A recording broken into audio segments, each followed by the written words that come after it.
Bonsoir et bienvenue sur Vox Live, votre émission de débat où nous décryptons les enjeux du continent. Dans cette édition, nous revenons sur la montée en puissance des tensions entre la République démocratique du Congo et le Rwanda. La situation à l'est de la RDC ne cesse de se détériorer avec l'avancée du groupe armé M23, accusé d'être soutenu par Kigali. Une escalade qui inquiète la région mais également la communauté internationale. Que risque-t-on pour l'équilibre de la région? Et pour en parler ce soir, je suis entourée de Makalen Gebla. Bonsoir. Bonsoir, Spina. Vous êtes journaliste politique et ancien conseiller à la présidence tchadienne. Tout à fait. Et enfin, Cédric Amdieu, ingénieur financier, fondateur du think tank 50 Afrique. C'est ça. On l'a dit, ce conflit il oppose deux puissances, la République démocratique du Congo et le Rwanda. Et depuis plus de 2 décennies, l'Est du pays, la RDC, est en proie à des violences armées qui impliquent des groupes rebelles, mais également des ingérences étrangères. Le mouvement du 23 mars, qu'on appelle le M23, est soutenu par le Rwanda, selon plusieurs rapports. Et c'était au cœur des affrontements actuels. Alors, pour comprendre le contexte historique, je vous propose de regarder cet édito signé Maurice Simodium. Et on revient dans un instant. Pour comprendre ce qui se déroule dans l'Est de la République démocratique du Congo, il faut remonter aux années 90-2000, ce qu'on a appelé, entre guillemets, le génocide rwandais, mais que j'appelle la guerre civile du Rwanda. Je ne suis pas d'accord avec cette expression, je préfère guerre civile du Rwanda. Donc, au lendemain de la guerre civile du Rwanda, certains combattants Hutus se réfugient de l'autre côté de la frontière, dans l'Est de la République démocratique du Congo. Et ils s'y organisent et ils créent les Forces démocratiques de libération du Rwanda, FDLR. Et aujourd'hui, 25 ans plus tard, le principal narratif du Rwanda dans les événements actuels consiste à dire que les FDLR constituent une menace pour le Rwanda. Mais on se rend compte dans la réalité des faits que depuis 25 ans, les FDLR n'ont posé aucun acte violent, aucun attentat. Ils n'ont commis aucun massacre à l'endroit des Tutsis de la République démocratique du Congo ou du Rwanda. Donc ce narratif est totalement illusoire. Nous remontons aux années 2011, lorsque le Rwanda et l'Ouganda créent le M23. Le M23, c'est une création du Rwanda et de l'Ouganda, parce que les deux pays ont des vues sur les richesses qui se trouvent à l'est de la République démocratique du Congo. Aujourd'hui, une dizaine d'années plus tard, on nous dit que le M23 a su une conquête territoriale de l'est de la République démocratique du Congo, appuyée par les militaires rwandais. Ce qui est totalement absurde, puisque c'est le Rwanda qui se sert de sa création, pour conquérir des territoires à l'est de la République démocratique du Congo. Et on ne peut donc pas penser que quelque chose, c'est-à-dire une organisation de mercenaires qui n'a aucune existence géopolitique, qui est un objet géopolitique non identifié, puisse orchestrer une conquête territoriale. La conquête territoriale est orchestrée par le Rwanda, qui a des vues sur les richesses de la République démocratique du Congo. Je rappelle que le Rwanda est devenu un exportateur net de coltan, chose qu'il ne possède pas dans son sous-sol. Donc, à partir de ce moment, nous comprenons qu'il y a un pays sur le terrain qui a une armée. On nous dit qu'il y a 4000 soldats rwandais à l'est de la République démocratique du Congo. Ça, c'est volontairement sous-estimé. Ils sont plus de 12 000. Et des sources sur le terrain ont pu dire que plus de la moitié de l'armée rwandaise se trouve sur le terrain. L'armée rwandaise comptant 30 000 hommes. Donc, il y a des sources qui disent qu'ils sont 20 000. D'autres qui disent qu'ils sont 12 000, mais le chiffre de 4 000 est sous-estimé. Et des officiers supérieurs rwandais sont sur le sol congolais et commandent les opérations. Donc, à partir de ce moment-là, on ne peut plus nous dire que le M23 est appuyé par l'armée rwandaise. Mais ce qui est très important, c'est de savoir que le Rwanda tout seul ne peut pas conquérir la République démocratique du Congo. Il a besoin d'un appui et de soutien implicite de la part de ses donateurs. Rappelons que 40% du budget du Rwanda est financé par des donateurs extérieurs. La Banque mondiale, le Danemark, les États-Unis d'Amérique, l'Allemagne, etc., la Norvège. Donc ce sont ces pays qui, d'une manière ou d'une autre, de façon consciente ou inconsciente, financent cette conquête territoriale de la République démocratique du Congo par le Rwanda. Nous terminons donc par les enjeux. Pourquoi est-ce que ces donateurs financeraient une conquête territoriale, violeraient les règles de la souveraineté internationale, les règles de la souveraineté qui ont établi l'étanchéité et l'inviolabilité des frontières de la République démocratique du Congo? Eh bien, il y a des raisons géopolitiques et géostratégiques.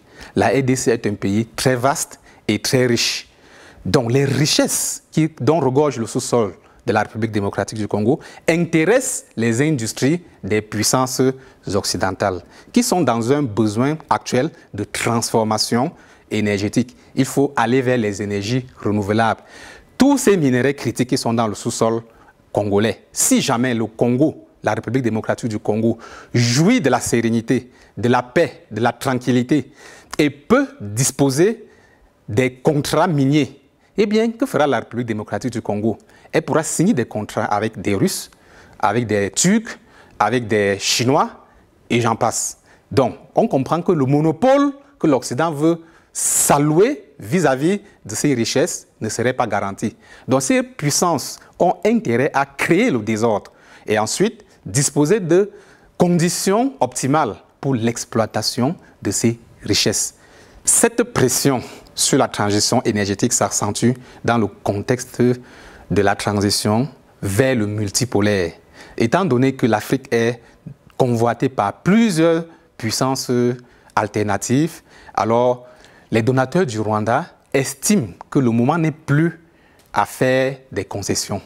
Il faut aller jusqu'au bout. Et aller jusqu'au bout signifie partitionner la République démocratique du Congo. Il ne s'agit pas de conquérir Goma, il s'agit de soumettre la République démocratique du Congo à un saucissonnage. Il faut diviser le pays. Et il y a des plans vieux de 50 ans qui seront exécutés. Il est question de diviser le Congo pour que le Congo soit autant de pays morcelés qui vont se faire la guerre en permanence. Et la guerre en permanence installe le chaos et ce chaos profite aux nageurs en eau trouble qui vont d'autant plus disposer des conditions pour extraire les richesses convoitées du sous-sol congolais. On vient de le voir, les racines du conflit entre Kinshasa et Kigali sont multiples et profondes. Qu'est-ce que vous retenez, Makaïla, de la chronique? Bon, je retiens de cette chronique, effectivement, un penchant pour la RDC, parce qu'en fait, on estime que dans cette chronique-là, l'auteur pointe du doigt, effectivement, le Rwanda comme étant à l'origine, effectivement, du conflit que nous connaissons également, et que la RDC est victime effectivement de ces richesses internes, des contradictions internes et géologiques, parce qu'en fait les minéraux, les coltans sont effectivement exploités en RDC et que la convoitise et la communauté internationale convoite effectivement la RDC à cause effectivement de ses sous-sols et de ses ressources. Sauf que le conflit a pris une dimension extrêmement internationalisée et régionalisée. Vous l'avez dit, Soukaina, dans votre introduction, c'est qu'aujourd'hui, la communauté internationale est au chevet des RDC, tout comme les ensembles sous-régionaux, la SADC qui se mobilise, l'Union africaine également qui se mobilise, et que la RDC, le Kigali est pointé du doigt, même par l'Afrique du Sud. Oui. Comme quoi, monsieur Paul Kagame serait à l'origine de ce conflit. Aujourd'hui, des voix s'élèvent même au Burundi pour indexer monsieur Kagame d'avoir déstabilisé la RD Congo. Mais au Ghana, il y a une origine liée effectivement à ces conflits internes au Rwanda qui a vu de Hutus se réfugier au Congo et qui ces Hutus le sont serrés selon Paul Kagame, responsable d'une rébellion qui risquerait de les renverser. Et donc, en contrepartie, on crée les M23 dans le but de non seulement de préserver le pouvoir de Kigali, mais également, effectivement, avec des visées expansionnistes, si on voit un peu ce que disait votre chronique tout à l'heure. Sauf qu'aujourd'hui, ces conflits risqueraient, si on ne fait pas attention, d'avoir une tentation sous-régionale et de mettre dans d'autres acteurs, donc le Burundi, l'Afrique du Sud, et même l'Angola, pour être le Kenya. Donc du coup, nous pensons que la communauté internationale doit être au chevet, de manière vraiment impérative et urgente, sur le Congo, et pour éviter que ces conflits ne puissent connaître un embrasement sous-régional. Vous savez très bien que depuis le génocide rwandais à nos jours, le Rwanda n'a connu une stabilité, ni le Burundi n'a connu une stabilité. C'est vrai, le Rwanda est, comme on l'a dit votre chroniqueur, est l'enfant chéri d'une partie de la communauté internationale et surtout de la communauté occidentale. Cédric Mjeu. Oui, en fait, la situation est quand même très grave. Je dirais que on a sous-estimé en fait ce conflit depuis 3 ans. Il y a eu de vives tensions depuis 2021 entre le président Félix et Paul Kagame à cause de ce conflit. Il faut rappeler que le mouvement du 23 mars, c'est un mouvement qui était entre guillemets créé, constitué de forces pour parer contre les forces autour qui étaient en fait au Congo. Mais le conflit, il a 3 causes fondamentales. La première cause officielle, c'est la cause sécuritaire. C'est-à-dire que le président Paul Kagame, il se dit que le président Paul Kagame, pour l'instant, il a dit, quand il y avait le M23, que en fait, le M23 a été créé pour contrecarrer en fait cette force auto pour la sécurité du Rwanda.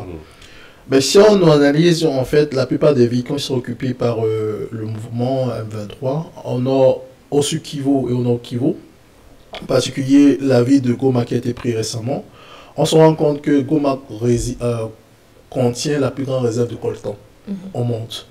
Le coltan, ça contient, bien sûr, il y a du manganèse, du colbate, du l'or, mais surtout du coltan. Pourquoi le coltan? Parce que le coltan, c'est une ressource industrielle, une matière première beaucoup utilisée pour les véhicules électriques, la téléphonie mobile. On retrouve partout. Et surtout, en fait, c'est une manne financière pour le groupe, et la taxe, ça leur rapporte 800 000 $ par mois. Donc ça permet vraiment de financer les opérations du groupe M23. Ensuite, il y a aussi un risque une conséquence géopolitique, parce que il a dit dans le chroniqueur, c'est qu'à la base, c'est supposé être créé par l'Ouganda et le Rwanda, mais ça affecte toute la région de l'Afrique centrale, l'Afrique de l'Est. C'est ça. Donc la communauté, d'où en fait ces derniers temps il y aura un sommet entre le Kenya, l'Afrique. À Dar el-Salam notamment. Exactement, entre le Kenya, le 8 février. Exact. Entre le Kenya, la RDC, le Congo et le Rwanda, pour pouvoir en fait éviter une escalation malheureusement qui a déjà été faite justement au niveau de l'Afrique du Sud, justement, on peut en parler plus tard, où il y a eu des échanges, des pertes humaines du côté des hommes militaires sud-africains. Oui. On comprend, il y a plusieurs causes, et justement, j'aimerais savoir pourquoi justement la RDC elle peine à pacifier durablement cette région. Est-ce que c'est dû aux enjeux justement, on évoquait dans la chronique les enjeux énergétiques, mais il y a les enjeux économiques. Pourquoi finalement est-ce qu'on n'arrive pas à pacifier? On a le sentiment, et je prends de très grosses pincettes en disant ça, que ce conflit profite à certains pays au risque justement de la population qui est au cœur de ce drame humain. Mais oui, si la RDC n'arrive pas à pacifier les pays, et notamment le président Félix Tshisekedi n'arrive pas à pacifier parce qu'il y a des contradictions internes. Vous savez très bien ce qu'il y a, même si la première élection de M. Félix a été quand même respectée un certain nombre démocratique, mais la deuxième élection posait problème. Maintenant, dans un pays où, au départ et d'autres, vous avez ce qu'on appelle des peuples transfrontaliers, c'est-à-dire vous avez un peu les Tutsis qui sont d'origine aussi congolaise, mais à la fois d'origine rwandaise, qui se trouvent à la fois au Congo et au Rwanda. C'est normal qu'on assiste à une situation effectivement de conflit, parce qu'il y a un problème d'acceptation. Il faut aussi rappeler que l'échec de la DDR, le DDR c'est désarmement, démobilisation et réinsertion, qui est censé effectivement regrouper, réinsérer ces combattants qui ont combattu soit en RD Congo, ou bien qui ont combattu au Rwanda et qui sont retrouvés à cheval entre les deux pays. Ces gens-là sont des électrons libres. Vous pouvez être à la fois congolais, à la fois rwandais. Et donc ces gens peuvent être à la merci de tout mouvement militaire, politico-militaire qui peut les recruter à des fins effectivement d'expansion. Et la communauté internationale, tel que l'a dit votre chroniqueur, c'est que la communauté internationale a toujours misé sur le Rwanda comme le Rwanda est aujourd'hui devenu une puissance sous-régionale. Quoi qu'on dise, c'est un pays qui regorge une armée extrêmement puissante Exact. qui fait peur aux pays voisins. Et donc, la RD Congo, on le dit, le société congolaise, on le dit effectivement, normaliser dans un premier temps un rapport sain avec le Rwanda, ça n'a pas été le cas. Et les contradictions internes visant effectivement à la légitimité même de M. Félix Tshisekedi, parce qu'en fait, M. Kagame a pointé du doigt la question, si vous avez entendu, M. Kagame a pointé du doigt la légitimité de M. Félix Tshisekedi qui est ici remise en cause du point de vue de Kigali. Ce n'est pas à nous de juger. Sauf que M. Félix Tshisekedi, quand même, dans un premier temps, pacifier des rapports internes pour éviter des fenêtres. Et là, ces fenêtres se sont engouffrées, effectivement, des partenaires véreux se sont engouffrés des pays voisins, dont l'Ouganda, vous avez cité, et le Rwanda, qui, de mon point de vue, aujourd'hui, les seuls pays dans la sous-région qui terrorisent ou bien qui traumatisent un peu certains pays. Donc nous pensons qu'aujourd'hui, les défis, d'abord un défi démocratique interne au Congolais, un défi effectivement sécuritaire, parce qu'effectivement, les frontières sont poreuses et elles sont à la merci de toute puissance étrangère. Et le Rwanda, vous l'avez dit tout à l'heure, les matières premières de RD Congo lui posent problème, parce que le Congo n'arrive pas à sécuriser un territoire aussi vaste, une superficie si large. Et tous ces éléments réunis posent effectivement problème sécuritaire, problème des défis économiques et problème même effectivement géopolitique. J'ajouterais que en fait, pourquoi on n'arrive pas à pacifier la zone, il faut comprendre que pour l'instant, le Goma, la ville et d'autres villes sont à l'est, au nord Kivu, au sud Kivu. Ce sont vraiment des villes très proches du Rwanda. Donc, c'est très compliqué parce qu'on a à la fois des Congolais et des Rwandais dans ces zones, comme l'a dit précisément. Il y a plusieurs raisons. Malgré les ressources, des matières premières abondantes qu'il y a dans cette ville, il y a beaucoup de pauvreté. Donc, les milices n'ont pas du mal à recruter de nouveaux soldats, en règle générale, déjà de 1. Il y a de 2, elles sont à la frontière entre les deux pays qui ont des conflits, enfin, qui ont des rapports tendus, on peut dire. Parce qu'officiellement, le président Paul Kagame dit qu'il ne reconnaît pas qu'il y ait des présences rwandaises à RDC. D'après le chroniqueur, il n'y en a même pas 4 000, il y en a 12 000, plus le M23. Donc, en plus de ça, il y a les forces de l'ONU qui sont un peu... Parce que dans cette zone, il y a les forces de l'ONU. En fait, les forces de l'ONU sont très concentrées.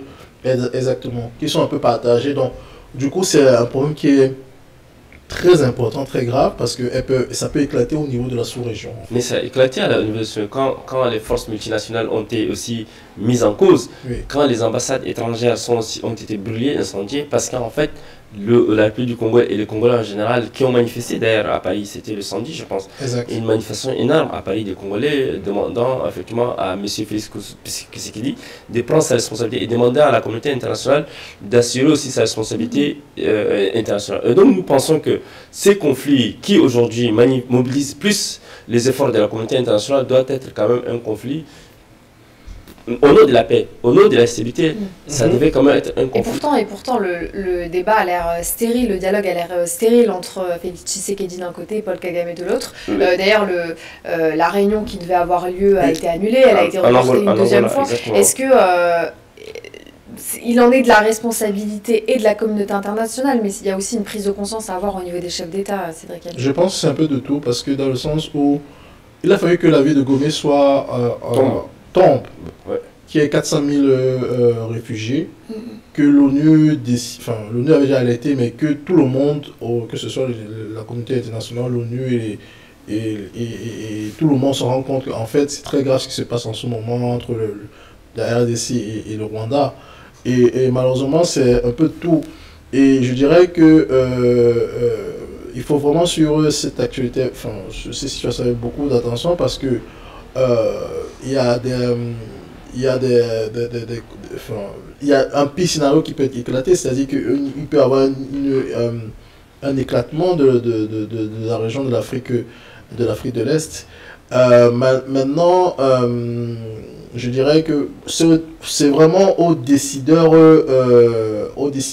africains de la sous-région de dialoguer.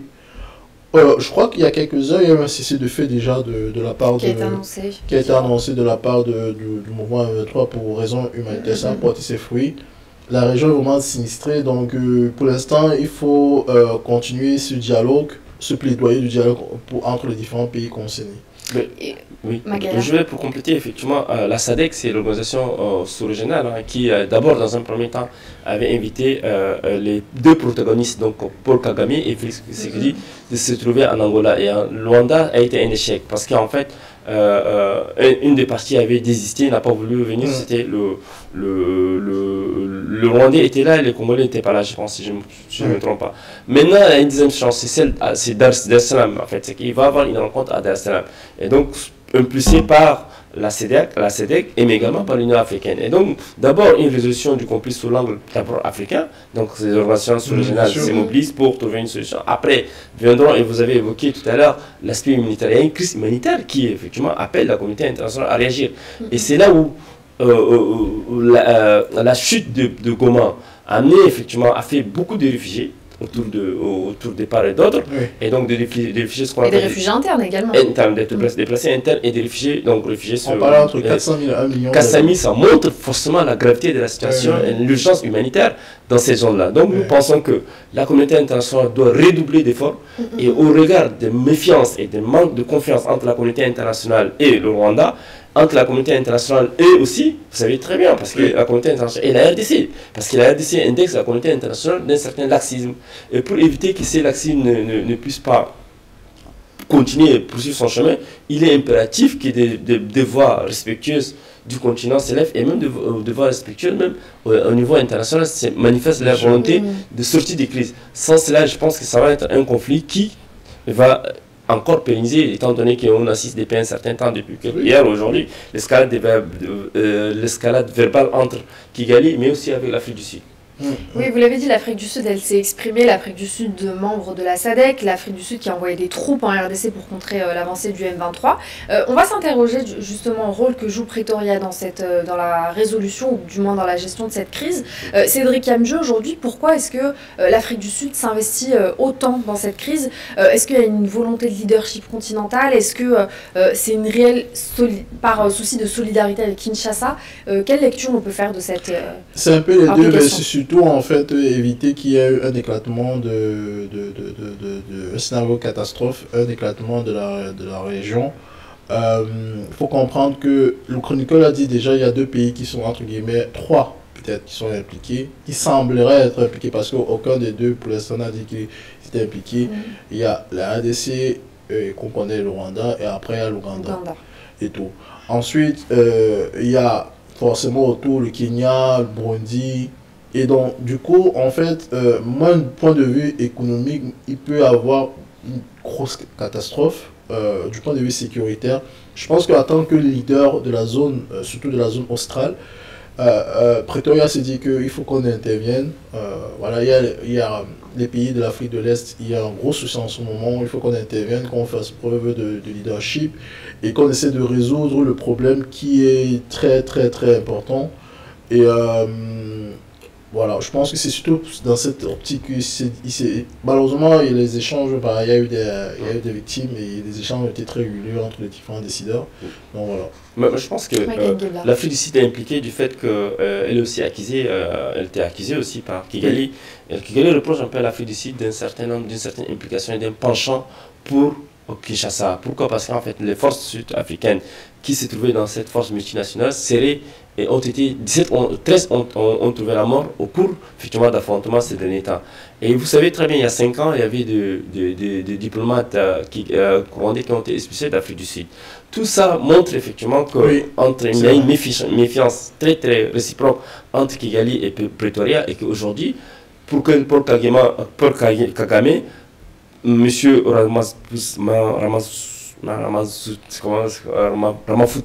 Ramaphosa devrait être disqualifié parce qu'on estime que en fait, il a un parti pris dans ce conflit RD rwandais. Et donc nous pensons que l'Afrique du Sud accuse également Kigali pour son expansion territoriale dans la sous-région, et donc c'est aussi une fois de plus les questions géostratégiques et d'intérêt économique qui effectivement poussent le Pretoria à être effectivement un acteur décisif dans ce conflit. Et donc l'Afrique du Sud, de mon point de vue, doit jouer effectivement son rôle de leadership, sous-régionale dans ces zones, d'apporter sa médiation, son expertise dans l'apaisement de ces conflits. Sans cela, parce qu'aujourd'hui, l'Afrique du Sud est considérée être très proche de RD Congo, parce qu'on estime qu'elle est aussi accusée d'exploiter effectivement des minéraux dans ces zones des gisements minéraux dans cette zone de Goma. Donc nous pensons que l'Afrique du Sud devrait elle aussi montrer sa grandeur en tant que pays même continental, un pays qui a une dimension continentale, qui peut effectivement, si elle s'impose, imposer effectivement son point de vue et à Kinshasa et à Kigali afin qu'on trouve une issue pacifique à ces conflits. Mais or, aujourd'hui, le fait que l'Afrique du Sud soit aussi prise en considération, en compte comme étant un acteur, pas un acteur neutre, mais un acteur aussi, un acteur qui est aussi jugé partisan dans ces conflits. Il y a un autre acteur qui entre en jeu, c'est le Kenya en tant que président de l'AEC, président en exercice, qui a annoncé, on l'a évoqué un peu plus tôt, un sommet conjoint avec la SADC. Qu'est-ce qu'on peut voir dans cette tentative de médiation? Est-ce que ça peut réellement faire la différence, ou est-ce que c'est une tentative diplomatique sans effet concret? Je pense que, en fait, depuis le déclenchement de cette crise, il y a eu beaucoup d'interlocuteurs. Le Kenya a fait partie, c'est un interlocuteur de premier plan. Ils ont organisé en fait le sommet. Et je pense que ça commençait quand même à porter un peu ses fruits. On a vu le cessez-le-feu qui a eu à Goma par le M23.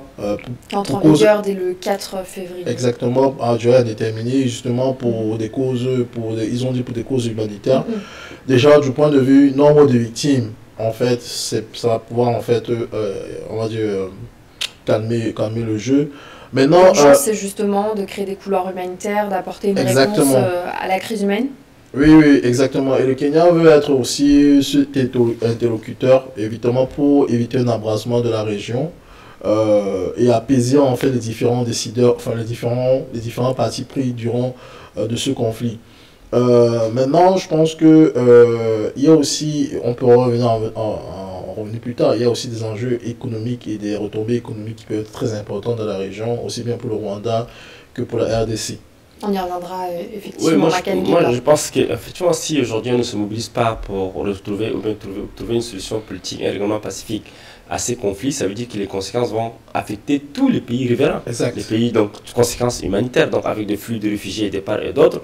Et tout ça amène une structure sous-régionale comme la SADC et d'autres structures impliquées à trouver une voie à raisonner effectivement les différents acteurs, les différentes parties belligérantes impliqués dans ces conflits. Et donc, le Kenya est dans son rôle majeur de trouver une solution et d'être un médiateur et pacificateur pour que ce conflit ne puisse pas connaître un embrasement, pour répondre à votre terme. Donc, cet embrasement est à tout prix à éviter parce que vous savez très bien qu'aujourd'hui, Goma est tombé. Si Goma est tombé, vous savez que les M23 ne vont pas hésiter de progresser dans d'autres régions. Et il se dit qu'ils sont en train de viser Kinshasa. Et donc, si vous savez qu'il y a une vérité de renversement du pouvoir central de Kinshasa, et si la communauté internationale ne mobilise pas, ou bien les pays africains impliqués dans ces conflits ne mobilisent pas leurs efforts collectifs et diplomatiques pour résoudre ce problème, d'abord en obtenant un cessez-le-feu immédiat, en apportant l'aide nécessaire aux personnes réfugiées, donc aux personnes déplacées,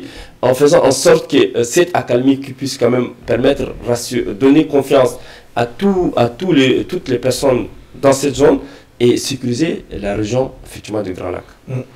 Et on va poursuivre le débat, merci Makane Gebla, sur justement l'avenir militaire pour la RDC, mais également les impacts économiques et diplomatiques, les conséquences pour Kinshasa et Kigali. On prend une courte pause et on revient dans un instant sur Vox Live.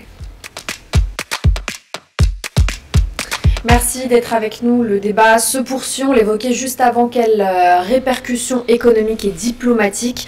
On le sait, le conflit il affecte non seulement la sécurité, mais aussi l'économie de la RDC, et notamment en raison du commerce transfrontalier et du contrôle des ressources minières. Comment, justement, pour comprendre, Cédric, cette crise elle impacte les relations économiques entre la RDC et le Rwanda? Il peut y avoir plusieurs impacts de part et d'autre entre le Rwanda et déjà en fait la RDC. On va commencer par le Rwanda. Le Rwanda, c'est un pays que tout le monde connaît, avec un brand name, pendant 12 ans, 10 ans, 9 ans, 10 ans, entre 2012 et 2022, ça a un taux de croissance de 6,4%.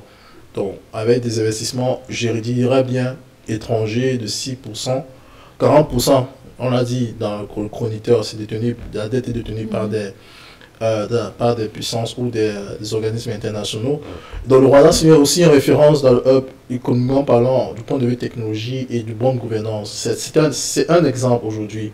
Sauf que ce conflit va ternir l'image du Rwanda depuis pas mal de temps, depuis 3 ans, et ça atteint son paroxysme. Ce qui fait quoi? Ce qui fait qu'aujourd'hui, au niveau des instruments étrangers, il y aura forcément un effet négatif au niveau des investissements étrangers au Rwanda. Or, le Rwanda, je le rappelle, c'est 16% d'investissements étrangers. Ensuite, clairement, au niveau en fait, de la croissance du Rwanda, ça va être compliqué parce que, en fait, quoi qu'on le dise, il y avait un projet de transformation d'or entre le Rwanda et le RDC qui a été acté, mais là, à cause des tensions, ça va pour le faire. Donc du coup, le Rwanda est dans une mauvaise position, surtout en termes d'image, de branding name. Donc, et je pense que il y a plein d'agences de notation qu'on fiche qui mettent des notes négatives, qui ont baissé les notes en tout cas sur l'indice stabilité politique au niveau du Rwanda. L'autre perdant, c'est la RDC. On le sait tous, la RDC, c'est le pays le plus riche du continent, qui peut électrifier tout le continent à tout lui seul, qui a plein de ressources matières premières, manganèse, pétrole, or, et aujourd'hui on parle beaucoup de coltan. Et donc aujourd'hui, la RDC n'est pas maîtresse de son destin, c'est-à-dire que aujourd'hui, on extrait beaucoup de ces matières premières à RDC, mais très peu sont utilisées avec des contrats propres, des contrats justes et aussi transformés. Ce qui fait que la RDC perd beaucoup en termes économiques de ce point. Ensuite, l'instabilité politique, forcément, à cause de l'instabilité sécuritaire, va entraîner vraiment, pareil comme au Rwanda, une baisse de confiance des investisseurs et tout. Et je pense que ces deux pays qui doivent être frères, et il est très important que ces pays trouvent une solution, un dialogue pour pouvoir résoudre ce souci. Et vous avez souligné un frein important. À la fois, Félix Tshisekedi, dans sa posture de président, gère le terrain sécuritaire, mais il y a aussi les relations diplomatiques à entretenir. Est-ce que finalement, le fait de devoir se dédoubler comme ça, ça va fragiliser, est-ce que ça peut fragiliser son pouvoir ou au contraire le renforcer dans sa posture de chef de guerre et de président en même temps, Magaïla? Félix Tshisekedi, Madame Soukaina, Félix Tshisekedi, depuis un certain temps, a montré effectivement les limites de sa réputation en tant que chef d'État, parce qu'il est à l'origine effectivement d'une contestation interne dans l'opinion publique d'abord congolaise. Aujourd'hui, il a un défi lié effectivement à un conflit qui l'oppose à un groupe rebelle dont l'identité, même si lui, il estime que ce n'est pas des Congolais, et qui seraient des Rwandais et qui sont en train de vouloir menacer son pouvoir, montre à suffisance effectivement qu'il y a eu d'abord un déficit démocratique en interne qui a abouti effectivement à une conséquence militaire sur le terrain où, avec l'émergence, vous savez très bien, c'est lui. Vous savez, les dernières élections au Congo ont été contestées par l'opposition.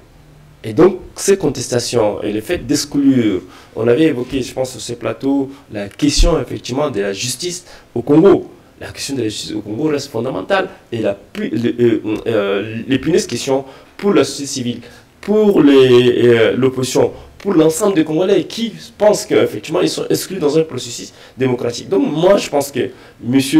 Félix Tshisekedi lui-même doit s'en vouloir. Pourquoi? Parce qu'en fait il est à l'origine d'un certain nombre de frustrations internes. Aujourd'hui, le conflit qui est créé à la frontière entre Goma et qui est mené par le M23 montre à suffisance que la dimension effectivement d'échec politique de M. Félix Tshisekedi. Maintenant, sur le côté Rwanda, c'est que le Rwanda, malgré qu'il soit un pays prisé, un pays apprécié par la communauté internationale, mais le fait que la communauté internationale dénonce de plus en plus le soutien apporté justement, l'Union africaine L'Union européenne a levé effectivement le ministre des Affaires étrangères français quand il était à Paris, à Bruxelles, avait effectivement demandé l'arrêt effectivement de la progression de M23.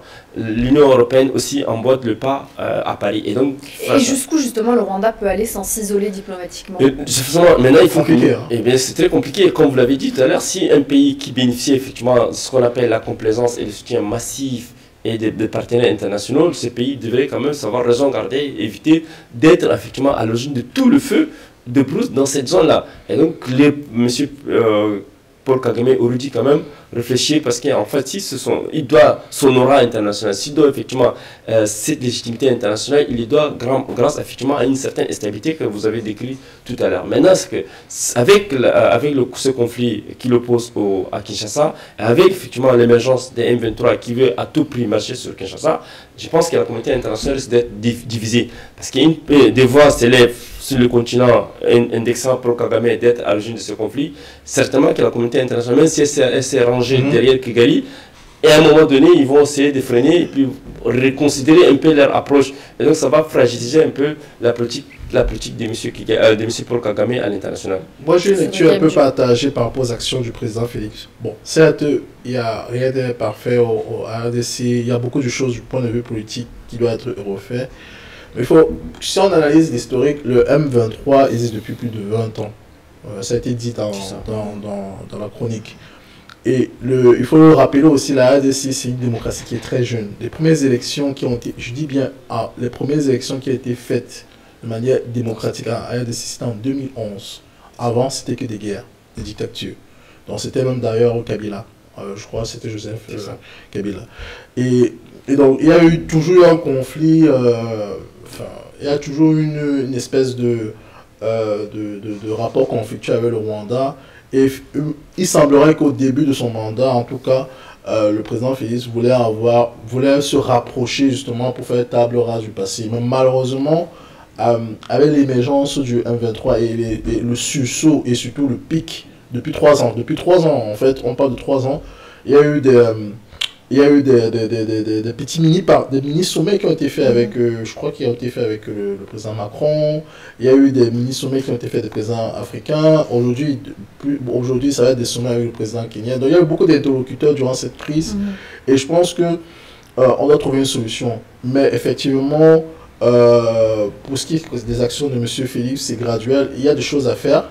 Mais en règle générale, je pense que c'est surtout l'action force, enfin l'action pas forcée, pas précipitée, mais l'action forte et aussi l'envahissement du M23 qui a suscité en fait justement ce regain du président Félix envers le Rwanda.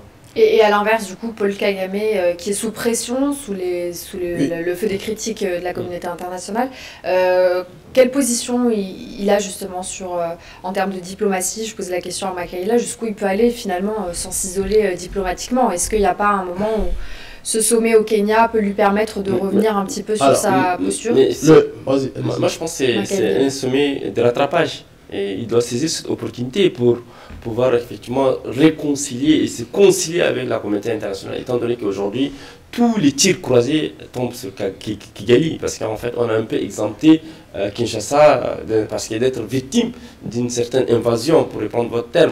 Donc maintenant, je pense que Paul Kagame va participer à ces sommets, à cette rencontre, justifier, argumenter pourquoi il n'est pas derrière les M23, et là, ça va lui donner une opportunité historique à effectivement réconcilier sa position, mais effectivement faire adhérer et convaincre la communauté internationale qui aujourd'hui, de ce point de vue, pense qu'il est, surtout la communauté africaine.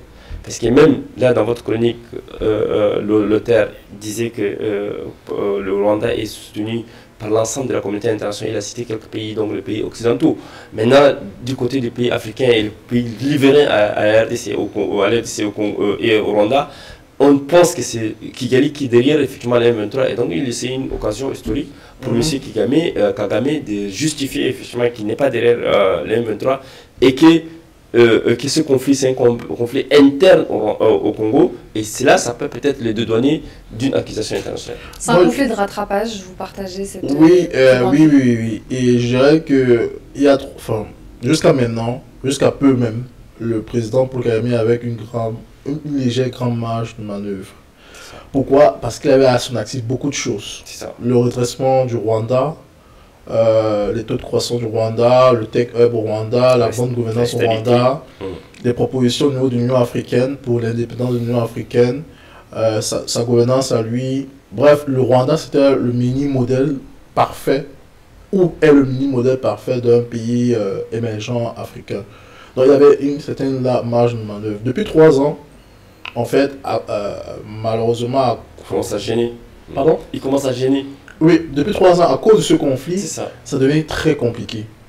Et je pense qu'à un moment donné, en fait, c'est pour ça que je dis que ce sont des pays frères, ils doivent, au cours de ce sommet organisé par le président kenyan, dialoguer, décider, mettre fin à ce conflit, établir un cessez-le-feu, que le RDC prend son destin en main avec toutes les matières premières qu'elle a, que le Rwanda continue à être le pays qu'on connaît tant, le pays de bonne gouvernance, le premier modèle. Et je pense que c'est de là où, en fait, il faut que durant ce sommet, en fait, les deux parties prennent conscience de ce qu'ils représentent pour l'Afrique et que ce conflit à l'Est, enfin, au Nord Kivu, au Sud Kivu, prenne fin. Nous, en tant que panélistes, en tant que débatteurs de ce débat, c'est que nous avons un rôle aussi pédagogique et de faire passer le message de paix et d'amener les différentes parties protagonistes et belligérantes à un cessez-le-feu immédiat et de faire en sorte que l'accompagnement de la communauté, ce qu'on appelle le monitoring de la communauté internationale, doit être un monitoring effectif pour permettre effectivement et au Rwanda de continuer effectivement sa progression et surtout son progrès économique qui est très salué et à la RD Congo effectivement d'éviter de résoudre les questions internes qui préoccupent le Congolais. C'est aussi la démocratie, c'est aussi l'alternance, c'est aussi effectivement l'état des droits. Et là, si c'est des États, c'est des pouvoirs, ou bien c'est des régimes, que ce soit le régime de Kigali et le régime de Kinshasa, ou bien dirigés par Paul Kagame et par Félix Tshisekedi, se rendent compte de la gravité de la situation et qu'ils incarnaient effectivement l'espoir des Congolais et l'espoir des Rwandais, ils doivent quand même pacifier les rapports des forces tendues et faire en sorte que la guerre qui aujourd'hui les divise puisse trouver une solution pacifique et la seule voie pacifique pourrait quand même ramener la paix, la stabilité dans la région. On parlait tout à l'heure de la MONUSCO, donc la mission onusienne qui lutte sur le terrain, en faveur en tout cas de la population congolaise, une présence qui est néanmoins décriée. La population congolaise insiste sur le fait justement qu'elle exige un petit peu le départ de la MONUSCO. Est-ce qu'aujourd'hui c'est l'occasion justement d'accélérer un retrait, ou est-ce que finalement à l'instant précis, en milieu de crise humanitaire, c'est le moment pour elle de faire ses preuves? Madame Soukaina, moi je suis dans une logique où demander le départ des forces multinationales va ouvrir un vide. Et ces vides, ça veut dire que ça va installer une catastrophe humanitaire. Parce que les forces multinationales sont des forces tampons qui empêchent effectivement les parties belligérantes, que ce soit les M23 et aux forces congolaises, de s'affronter. Et donc, du coup, en même temps, elles vont jouer le rôle de protection et même de protection des civils. Parce que les personnes plus en tenaille dans ces conflits, ce sont les personnes âgées, ce sont les enfants, ce sont les femmes, ce sont les personnes souffrant d'handicap. Et donc tout ça là, seule la communauté, seule une présence de la communauté internationale à travers elle, la MONUSCO. Et donc nous pensons que peut-être que par colère, par réaction, les populations congolaises ont saccagé effectivement le lieu, ou bien ces forces multinationales. Et il est temps effectivement qu'à travers ces débats là, nous lançons un appel d'abord à la calmie, un appel effectivement à plus de concertation entre les Congolais, parce qu'en fait si ces forces partent, quittent le Congo, nous pensons qu'effectivement ça va ouvrir toutes les portes à tous les débordements. Les brèches, effectivement. Aujourd'hui, quel levier Kinshasa peut actionner pour éviter que cette crise, ça devient une guerre permanente, même si on l'a évoqué, ça fait plus de 20 ans que le conflit persiste. Quel levier aujourd'hui Kinshasa peut-il activer? Alors, il y a déjà le levier diplomatique qui est en train de se mettre en place là, à travers les différents sommets, différents dialogues, les différents interlocuteurs, pour éviter en fait une escalade de ce conflit et tout. Donc Kinshasa a besoin qu'on rassure, que la pénétration du mouvement cesse dans un pays qui est indépendant et tout. Ensuite, dans un deuxième temps, il faudra bon, le cessez-le-feu là, il est temporaire, il faut qu'il soit définitif. Déjà, il faudrait qu'au niveau du M23, il soit définitif. Maintenant, la question qu'on doit se poser, il faut être transparent et il faut être honnête. La province, enfin les provinces Nord Kivu, du Nord et du Sud Kivu sont des provinces riches en matières premières. Est-ce qu'ils vont vouloir laisser ces provinces au final qui sont quand même des mannes financières? Je ne sais pas. Donc dans tous les cas, il doit y avoir un dialogue avec le pouvoir de Kinshasa. J'ai vu, et c'est très important, le pouvoir de Kinshasa et surtout le ministre de la Communication était très dur, très ferme envers aussi bien le M23 qu'avec les autorités rwandaises. Donc du coup, on peut dire que ça peut espérer peu de choses, mais j'espère qu'il y aura vraiment déjà un dialogue, des moyens diplomatiques pour pouvoir mettre fin à ce conflit.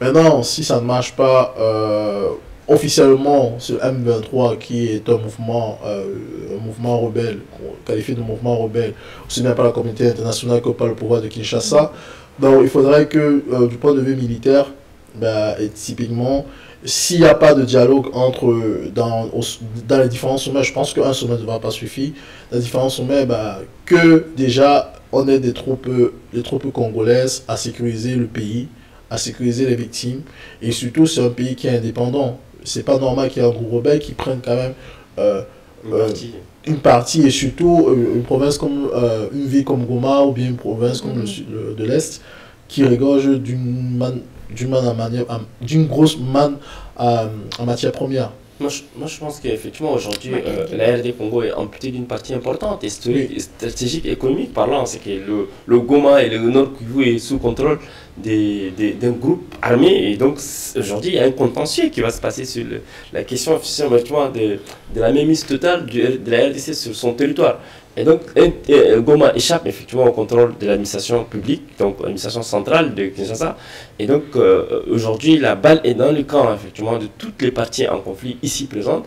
Et dans le camp également de la communauté internationale à intensifier, si je peux me permettre de dire, les plaidoyers, l'appel à la paix, l'appel au dialogue, l'appel à la médiation. Il faut repenser la relation avec ses voisins, du point de vue de la RDC, pour espérer justement une paix pérenne. Mais forcément, si la RDC veut effectivement avoir une stabilité, il faut... Ce que je veux dire, c'est qu'est-ce que finalement ce sommet, il va permettre de régler une situation immédiate, à savoir la crise humanitaire, mais est-ce que ça va donner l'occasion justement de repenser les relations? C'est un sommet que j'appelle un sommet, c'est une chance en fait, c'est une chance énorme pour la RDC à saisir l'opportunité pour présenter effectivement un plan de sortie des crises. Et c'est dans de tels sommets qu'on peut présenter un chemin de sortie des crises. Je pense que les autorités congolaises, si elles sont attentives et si elles sont aussi anxieuses pour la recherche de la paix, elles doivent manifester effectivement la volonté à travers un agenda important de convaincre la communauté internationale. Maintenant, du côté du Rwanda, il faut que le Rwanda aussi n'essaie pas de brûler toutes ses cartes et toute l'estime que la communauté internationale a pour lui, pour Paul Kagame. Parce que Paul Kagame, vous savez, figurez-vous, madame, c'est qu'il la représentante de la francophonie est une Congolaise. C'est une ancienne ministre des Affaires étrangères. Exact. Et donc, nous pensons qu'effectivement, Kigali doit préserver effectivement son image, sa réputation de bon élève tel que les gens ont décrit. Mais on connaît très bien effectivement que Paul Kagame, c'est quelqu'un qui est incontrôlable, qui est imprévisible, qui peut à tout moment créer un conflit. Et là, l'escalade verbale avec Kinshasa la semaine dernière se sont intensifiées et élargies vers l'Afrique du Sud et le Burundi aussi également. Donc du coup, toute la sous-région risque d'être infectée si jamais on ne prend pas en garde tous les appels, toutes les sirènes à la paix. Je pense qu'on doit, dans une démarche de paix, de dialogue, c'est très important. Premièrement, parce que pour éviter le scénario catastrophe, c'est qu'il y a une prise de Kinshasa. Et de Goma. De Kinshasa. La prise de... Parce que Goma a déjà été pris dans... c'est ça. Parce qu'il se dit la progression la progression, une prise de Kinshasa. Donc, la finalité, ça doit être une prise de Kinshasa. Donc, il faut rappeler que ça ne fait que vraiment que 12 ans, ou même moins de 20 ans, que la RDC a eu des élections transparentes et qu'il y a toujours eu des conflits, mais que ça a été plus ou moins un pays stabilisé, peut-être pas stable, mais stabilisé. Donc, il ne faudrait pas revenir dans les démons du passé. Et je pense qu'il est important justement que ce soit du côté de Kinshasa, de la RDC, du côté du Rwanda, et même au côté d'un dialogue, ça peut être tripartite, ou même au côté de M23, qui est vraiment des plans de sortie de crise, que les trois parties discutent entre eux pour pouvoir savoir exactement ce qu'ils peuvent faire pour pouvoir éviter en fait la détérioration de la situation. Cédric, il y a à peine une semaine, quand M. Paul Kagame justifiait son absence à Luanda, c'est parce qu'il demandait effectivement à Kinshasa de dialoguer avec les M23. Or, Kinshasa dit mais le M23 est une émanation de Kigali et donc nous ne pouvons pas discuter en présence. Donc du coup, Kigali avait boycotté effectivement la rencontre de Luanda. Aujourd'hui, je pense que la communauté internationale a réussi certainement à convaincre M. Paul Kagame de participer à ces rencontres. Et je pense que c'est une rencontre de seconde chance, parce qu'après l'échec de Luanda, il faut se rattraper à Dar es Salaam. Et nous pensons qu'effectivement, la communauté internationale ici présente pourra proposer elle aussi un agenda de sortie des crises. Parce qu'au regard de l'ampleur de la crise humanitaire, il n'est pas exclu que cette crise humanitaire risquerait de s'étendre sur l'ensemble de la région. Exact. Et on va suivre de très près. De toute façon, la situation évolue au jour le jour. Donc, on reviendra pour une prochaine édition pour faire un point étape sur la situation entre la RDC et le Rwanda. Merci Cédric Mdjeu d'avoir été parmi nous, de nous avoir apporté votre éclairage. Makaïlen Gebla, ravi de vous avoir trouvé. Et merci pour votre expertise. On se retrouve très vite pour un prochain numéro de Vox Live.